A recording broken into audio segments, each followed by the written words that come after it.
just all the calls would get dropped and everything would get overwhelmed on that one connection. So I'm not sure why this is not working.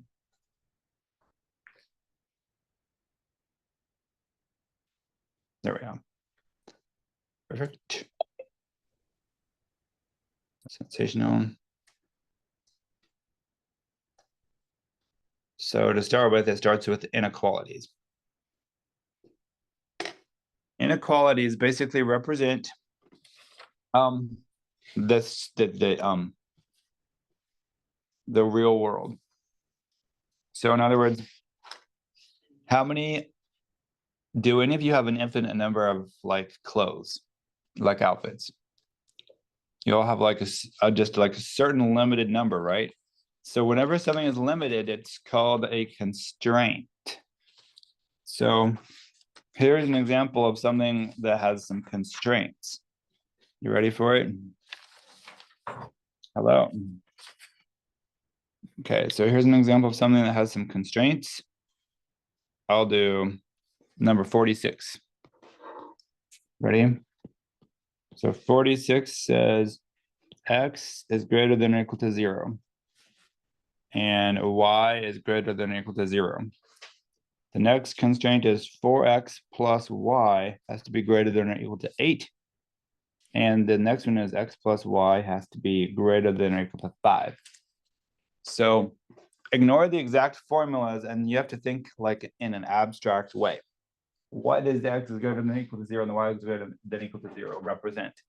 Well, those variables could represent something like flour and sugar, like how much or anything, like it could represent the gasoline or the number of employees that you have or whatever.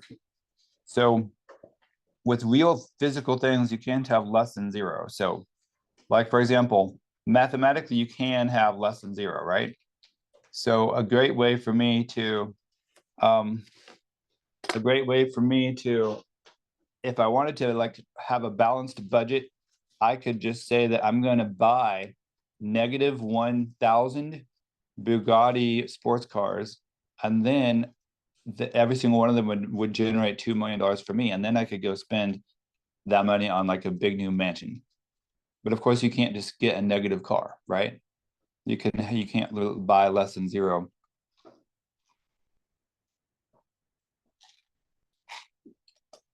Otherwise, I could be an extreme saver. Every single day, I could buy -1 sports cars, and then I'd get rich. So what about this one?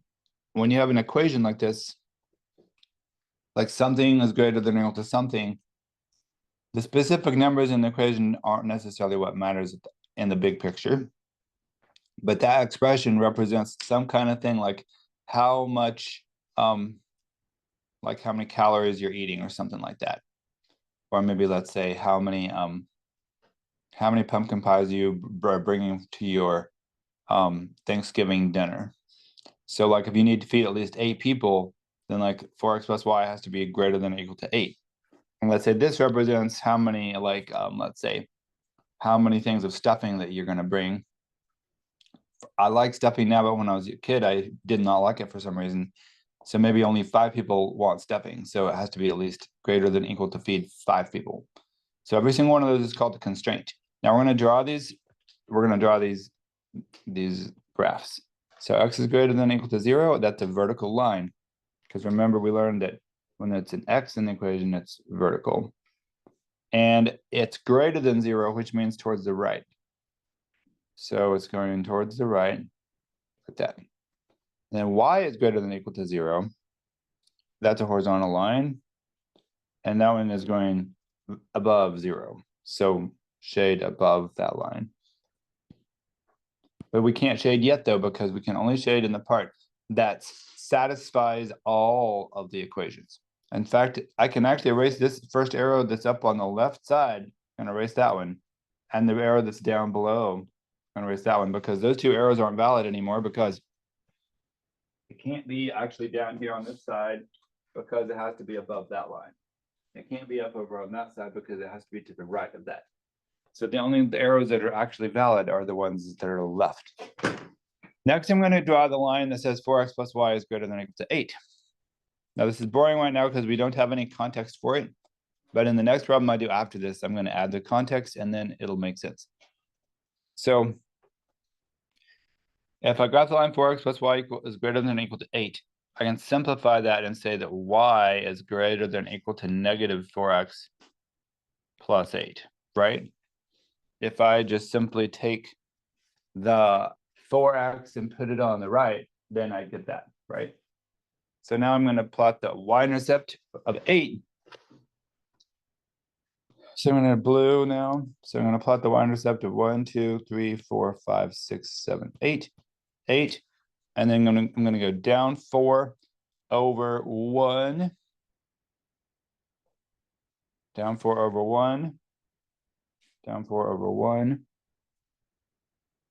And then I'm going to go actually down 4 more and over 1 more till I get to the x-axis. So that those 2 blue dots, or those 3 blue dots, are where that line is. So I'm going to draw that one in blue, because I'll have a blue Christmas. There we go. And then which way should I shade relative to that line? It says y is greater than that or equal to that. So I should shade above that one. So I should shade above that blue line. Then I go to the last one. X plus y is greater than or equal to 5. That one's probably easiest to just find the x-intercept. So if I set y to be 0, then x equals 5 if y is 0. So x equals 5. So I'm going to do this one in like black. 1, 2, 3, 4, 5. So when x equals 5 and y is 0, and then if I set x equal to 0, then y would have to be 5, because 0 plus 5 would equal 5. So when you get 5 and 5 for both of the intercepts, and also the y value is still on the bigger side. If y is on the bigger side, that means I need to shade above that black line, like that. So if I need to shade above the black line and above the blue line, that means that I cannot shade actually over there, because over there it is above the black line, but it's not above the blue line. So I need to erase that part, and I need to only shade the part that's above both of them. So I'm just going to change colors and shade the final part. So this part I'm shading is above the blue line, above the black line, both. And it's also above the red line, and it's also above and it's also to the right of the red line. So the region that we're doing basically goes like this. This way, this way, this way, then it turns the corner, this way, this way, this way, turns the corner, this way, this way, and it goes up like that. So that's pretty sensational. And then we're done with that. So we're now done with the graph of that, except that's a secret question though. This seems to have no purpose except for being busy work right now, but it's not busy work. This is the crucial question though. This is basically the whole focus of the whole thing. What are the vertexes of this region? Now the vertexes sounds normal, but actually mathematically you're supposed to say vertices. So what are the vertices of this region? They are this point right here. Let me change colors. Hold on 1 second. They are this point right here, and this point right here, and then this point right there. The 3 points where there's a corner of this shaded region. So the shaded region right here, the yellow part, that's the solution. The solution is called the feasible region. And the corners of the feasible region are called the vertices of the feasible region. So what are the 3 vertices of this picture? Well, 2 of them are easy, but of course, 1 of them is hard. Just sort of like real life. The 1, 2, 3, 4, 5, that one is at 5, 0. So vertex number 1 is at 5, 0. And vertex number 3 is 1, 2, 3, 4, 5, 6, 7, 8. Vertex number 3 is at 0, 8. So 0, 8. And then, okay, good. And then the middle one, vertex number 2, is a little more difficult because vertex number 2 is the intersection of two of those equations. So in order to find the dot where they cross, we've just learned for like a whole chapter that in order to find the place where two lines cross, you have to do what? Who remembers?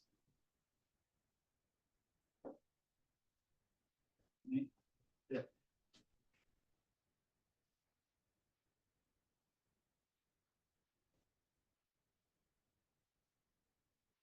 All right, perfect. So the dot where they cross is the solution to those two equations. So I'm going to write those equations down. I'm going to write them down with a frown. Not really. With a smile like a clown. Okay, so write them down like a clown. And the two equations that cross are the 4x plus y. I'm going to change it to an equation. So 4x plus y, I'm going to say equals 8. And then the other one, x plus y, equals 5. I'm going to write those two equations down and I'm going to solve them. So the quickest way to solve them is just to multiply the second one by negative. In fact, you don't even really need to multiply it by a negative. You can just subtract it from each other. So I'm going to subtract those. Take these two equations and just subtract the top one minus the bottom one. So do top minus the bottom. Sorry, I didn't need to say right minus. I'm just going to say top minus bottom. So what's 4x minus x? 3x, right? 4x minus x is 3x. Y minus y is 0. 8 minus 5 is 3. So divide by 3 and you get x equals 1. Now I'm going to go back and substitute x equals 1 to that x. So I'll go 1 plus y equals 5. 1 plus y equals 5. And then subtract 1, you'll get y equals 4. So x equals 1 and y equals 4. So this part right there, that pink dot is at 1 and 4. 1, 2, 3, 4, 1 and 4.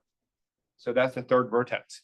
So your three vertices are 1, 4, 0, 8, 5, 0. And the order doesn't matter.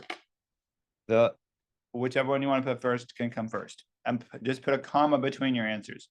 So put those three vertices down, and put a comma between them. All right, now are you ready for the most important problem? I'll make a deal with you. If you pay really, really, really close attention, then after we're done with this problem, then you can leave class early. How about that? But you have to pay really close attention though, like no cell phones or like social media or things like that.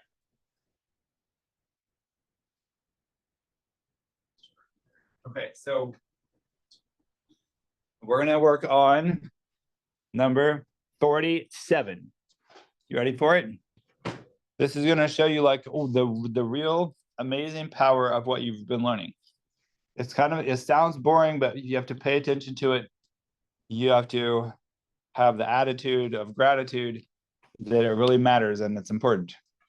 So this one says that you have a company. How many of you wish that you could have a company? Well, be careful what you wish for, because it might be a lot of work, but it might be fun as well, though. It'd be fulfilling.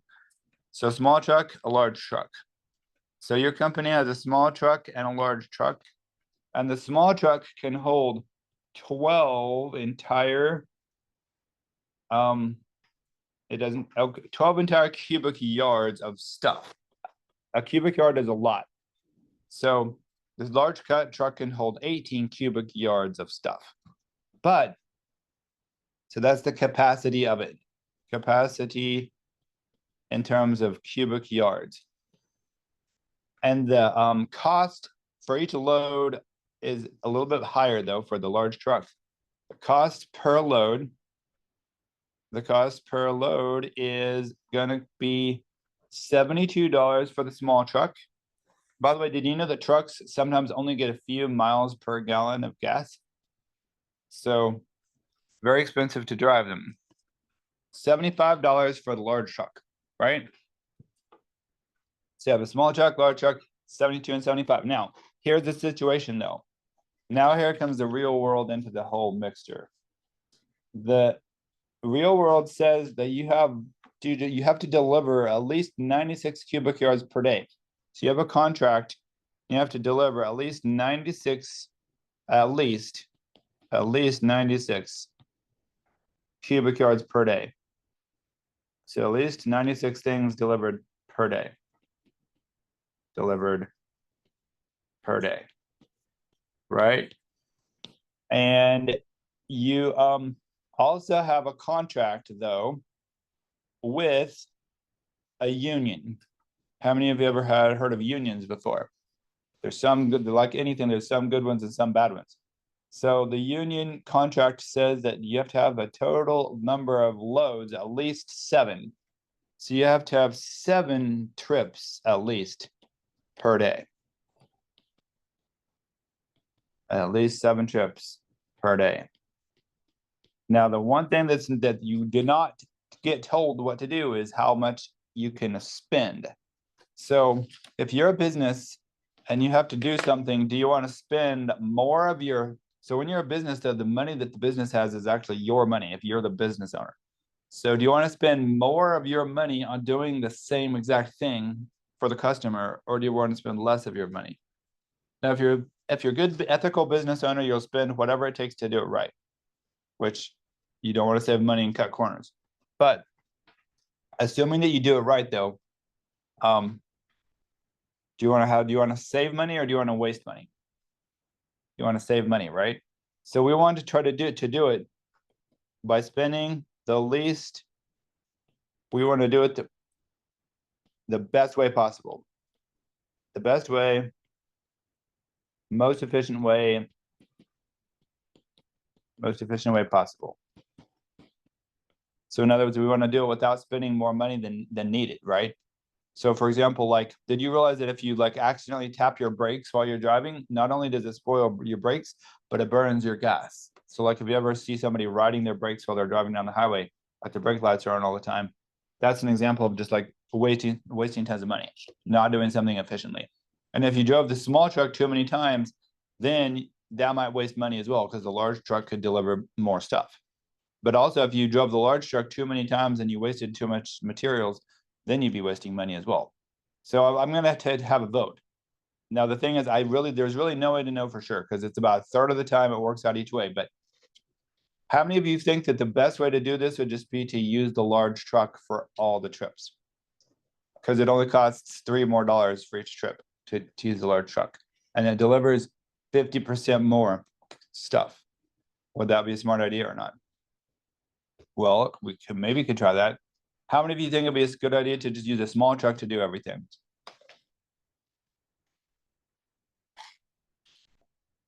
Or how many of you think the cheapest way to do it would be to use a small truck sometimes and a large truck sometimes? Now that one seems a little confusing to me, because how could you do it the cheapest way possible by using a mixture of them? But there's no way to find out, though. There is no way to find out, because sometimes each of those strategies is actually the cheapest. So in order to figure it out, we have to figure out the cost. And we need to define 2 variables.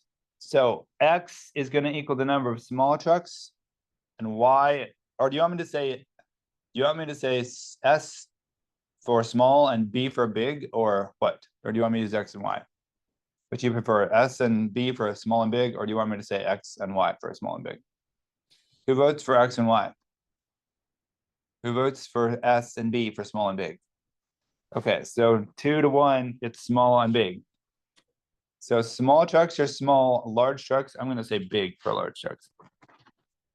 So the cost is equal to $72 times the number of small trucks that are used, plus $75 times the number of big trucks that are used. And we don't know what the cost is. So this is not an equation. This is just a goal. Our goal is to try to find the lowest cost. So we're not going to use the cost actually in the process of solving the problem. We're going to just calculate the cost at the end of the problem to figure the cheapest cost.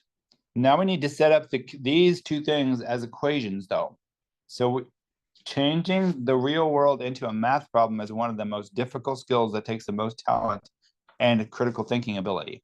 So you're ready to do it? How do I change the thing that says 96 at least of cubic yards have to be delivered per day? How do I change that to some kind of math problem?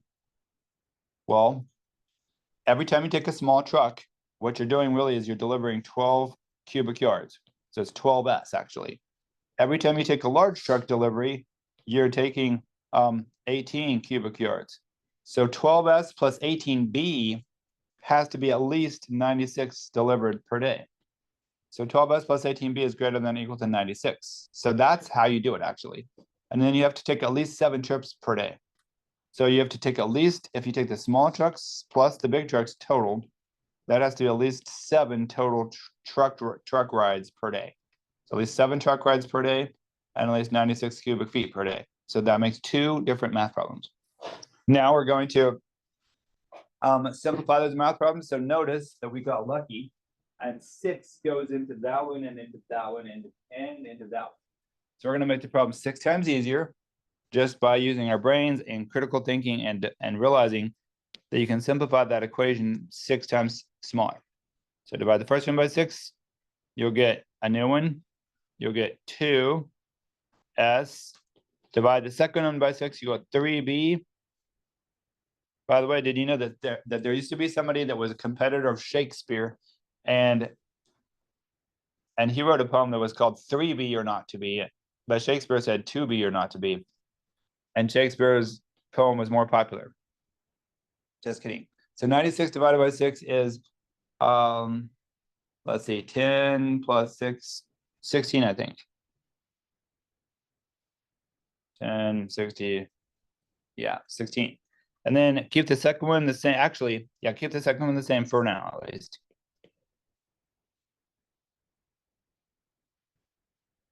Now we have to graph those equations. So this is a little difficult. But we have to graph those equations. Hopefully it'll work out. No, we don't have to. Yeah, we do have to graph them. Yeah, we do have to graph them. So let me draw a graph. Actually, wait, I'm not going to draw my graph like that because let me ask you a question. Can you have negative truck rides or not? Can you have negative trucks? No. So we don't need to have anything that's negative on the negative side of the graph at all. So I'm just going to draw the graph so that the graph is centered kind of like to the mainly focused on the right side. So like this. So the negative part is just like really small. So we're mainly focused on the positive area.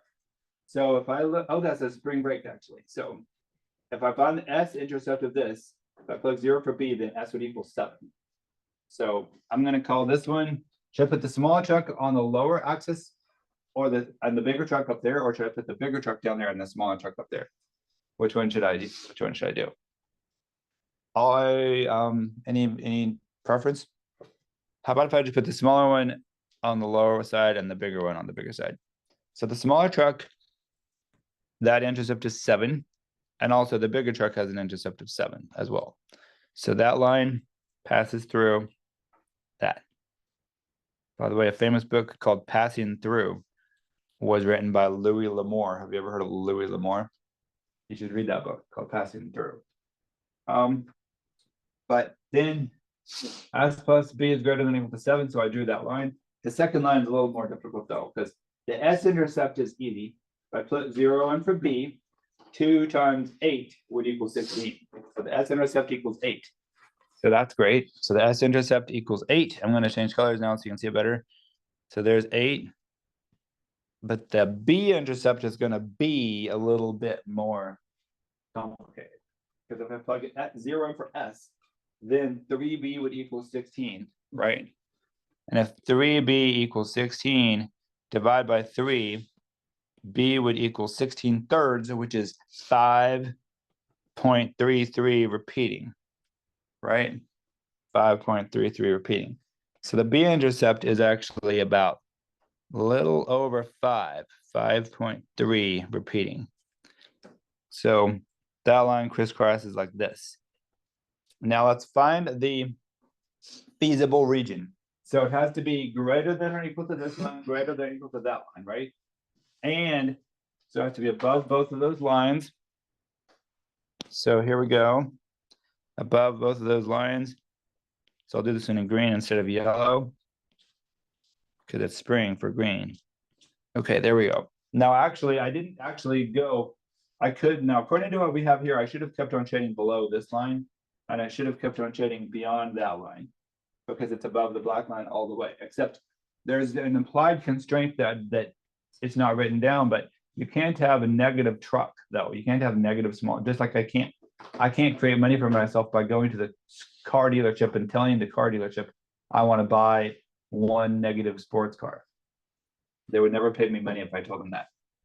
Well, I can't have a negative truck, so I can't actually go below and have like a negative value of B. So you can't pass the boundary of this black line or that black line. So there's three vertices. I keep wanting to say vertexes, but there's three vertices. That one, that's a corner, right? There's that one, and there's that one. So let's find the three vertices. And I know it seems extremely simple, but it's very profound though. So what's the first vertex? So the first vertex is a 7. So it's 0, 7. X equals 0, y equals 7. Presto. The third vertex is that one. 8, 8, 0. X equals 8, y equals 0. So I did most of the work, and now I'll let you do the easy part. It's actually the hard part though.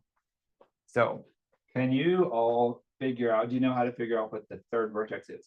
The third corner. So there's corner there, and then every time it changes directions like this, that's a corner. So what's the coordinates of that corner? Well, in order to find that corner, I need to solve these equations.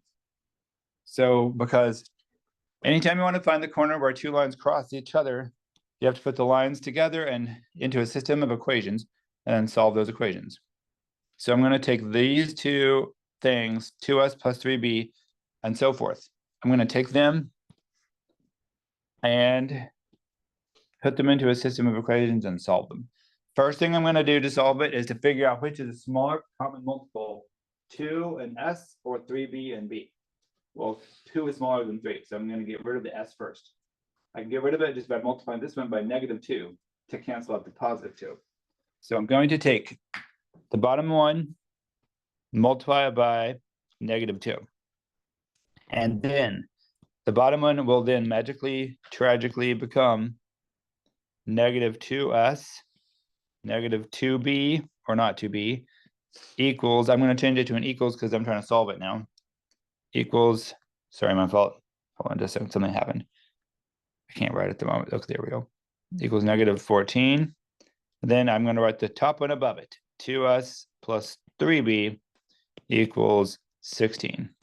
Then I'm going to add them together. So 2s plus -2s is nothing. 3b plus -2b is b. It is b. By the way, you have to save the b's. Have you ever seen the lady that tries to save the b's and she like holds the b's in her bare hands? Ever seen that? You should see it. It's very scary though. She has like millions of bees on all over. So b equals, no, not 16. What's 16 minus 14? What is 16 minus 14? 2. So b equals 2 at that moment. At that specific moment, the value of b, by the way, is b the y or the x? B is actually the y, because b is the y-axis. So if b equals 2, that's like saying y equals 2. So what's the x value then? Well, I need to take the value of 2, plug it into this one, and if b is 2, then that's 2. So let me ask you a question. What number plus 2 equals 7? What number plus 2 equals 7? What's the answer? 5, right? So if b equals 2, then s has to equal 5. Now this may be very confusing to you, but here's the thing. One time somebody, like with a wildly creative imagination and an amazing, powerful brain created by God, figured out somehow that the highest cost and the lowest cost that's possible can only happen at one of these corners. So if you want to have the best deal or the worst deal in the world, and if you want to make sure that you have at least 96 delivered per day and 7 trucks per day and stuff like that, then if you want to satisfy all those conditions and you want to have either the highest cost or you want to have the lowest cost, the highest and lowest costs can only happen at one of these corners. So you could technically have some trucks, like you could actually pick any number of trucks. Like you pick, for example, 10 small trucks if you wanted to. Because see, 10 small trucks is also in the green region, right? But if you took 10 small trucks, that would need to be, that would not be the best solution. So anyway, let's go ahead and figure this out. And how do you know which one of those possible solutions? So just so you know, let me go back again. What do these options mean? Well, this means that one option would be to have 0 for X, which is small trucks. You could have no small trucks, and you could do it with 7 deliveries using the large truck only. You could do 7 large truck deliveries and not even use a small truck at all. That'd be a good deal because the large truck delivers more materials and it only costs $3 more per load, right? Another way of doing it is you could take the small truck most of the time, 5 times, and only use a big truck twice. Another way of doing it is if you used 8 deliveries with the small truck, then that would be enough capacity that you would not need to use the big truck at all. So we have to figure out which is cheapest, and how do we do that? We go back to the one that we never used before. We go back to the cost. So let's calculate the cost. So always calculate the cost. In fact, that's a very wise principle. It's even in the Bible. It says count the cost. And like, who's going to build a tower without figuring out the cost to see if they have enough to finish building it with? So let's go ahead and see what the cost is. So I don't need the rest of the graph. I just need those points. Presto. So what is the cost? I don't need that either, actually. Okay, so what's the cost? Now, by the way, cost can be written as the letter C. And if you plug 0.7 into it, it can be written like that. So the cost of 0 small trucks, 72, just plug 0 for small, and 7 big trucks would be 72 times 0 plus 75 times 7. So let me grab a calculator from my pocket.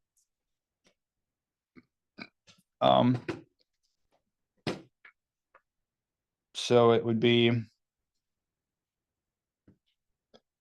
75 times 7 is 525. Well, that's a pretty good deal. Actually, I don't know because I don't have anything to compare it to. Right? 525. Next, I'm going to figure out the cost of doing 7 small trucks and 2 large trucks.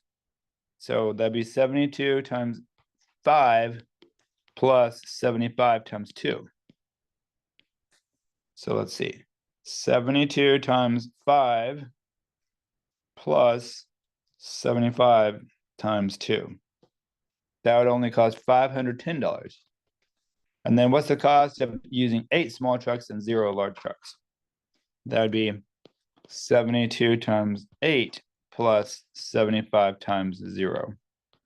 There we go. So 72 times 8 is 576. So those are your 3 options. So if you wanted to waste money, you do it this way. If you wanted to be a little bit smart, you do it that way. But if you wanted to be really smart, you do it this way. You'd use 5 small trucks and just 2 large trucks for the deliveries. That's the most efficient way to do it. So does that make sense? So basically, that's the most important problem and well, one of the most important applications of everything you've been learning is to try to make decisions about which pathway to take or what decision to make when you're doing something. And if you look at if you look up on the internet or whatever, certain people have studied problems like this, and it's been said that over half of all the computer processing power in the world at any given moment is actually graphing and solving problems like this. Because every single time you make a phone call or every single time like an order is shipped to UPS and everything else like that, they have to figure out like which trucks they're going to use, like which options they're going to do it with, and like They have it all balanced out with like millions of variables and millions of equations. And they have to figure out those vertices, and they have to plug all those different options into the cost functions, or the speed, like the delivery speed functions, or whatever else it is. Try to figure out the fastest delivery speeds and the lowest costs. And that's critical, because if you're a company like FedEx, how many boxes do you think FedEx delivers a day? How many boxes do you think it delivers every day?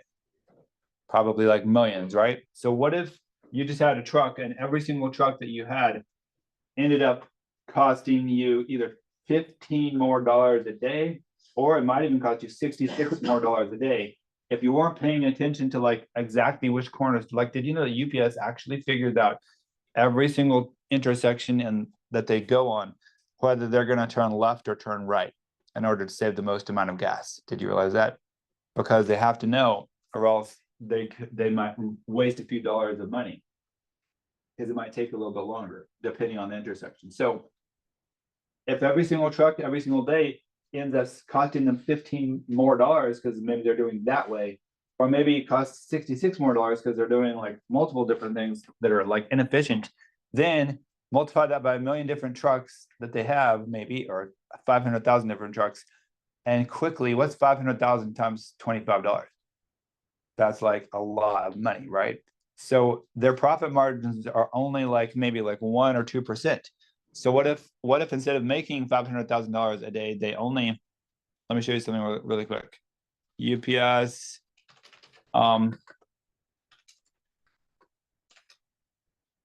me show you something real quick. Look at this. You can actually look up on the internet and find the exact profit margin of companies. Did you know that? So how much profit does UPS actually make? They only make 6% profit. So if they're making a total of $500 and only 6% of that is profit, what is 6% of $500? That's about $30, right? So if you're only making $30 of profit, and if you turn the wrong direction and you lose $30 of money just because you didn't plan out your trip the right way, then what's going to happen to UPS? They're going to go out of business, right? Because if you make no profit, your company is going to go bankrupt. So that's an example of why more than half of the processing powers of all the computers in the world at any given moment is actually computing problems like that, just to calculate the cheapest, most efficient way to do it. So with that in mind, we're done with that problem, and now you understand why it's important. So you can finish class early today. And I'm going to actually post this video in Moodle for the people that were at the track meet, because this is so important. So that's the end of chapter 5. And the good news is that chapter 6 only has 4 questions in it. And originally the track meet was on Friday, and I was actually going to go take pictures of it, and I was going to cancel class on Friday. Should I still cancel class on Friday anyway? I think it's still happening on Friday. So as long as I'm going to post a recording of this 4 problems in chapter 6 though for you. So make sure you watch that video, but we can cancel class on Friday just as a reward. So good job, everybody. Make sure you study hard and learn this really, really, really, really, really, really well.